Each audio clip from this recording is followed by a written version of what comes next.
Ang mabuting balita ng Panginoon ayon kay San Mateo. Noong panahong yun, lumapit kay Jesus ang mga alagad ni Juan Bautista at ang wika, "Malimit kaming mag-ayuno, gayon din ang mga Pariseo. Bakit po hindi nag-aayuno ang inyong mga alagad?"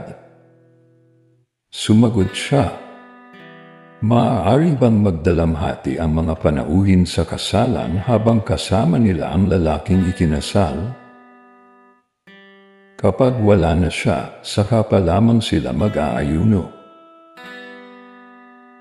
Walang nagtatagpi ng bagong kayo sa isang lumang kasuotan, sapagkat mababatak nito ang tinagpian at lalong lalaki ang punit. Wala ring nagsisilid ng bagong alak sa lumang sisidlang balat. Kapag gayon ang ginawa, puputok ang balat, matatapon ang alak, at mawawasak ang sisidlan.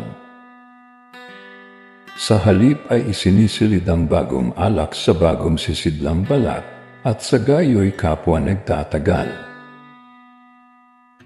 Ang mabuting balita ng Panginoon.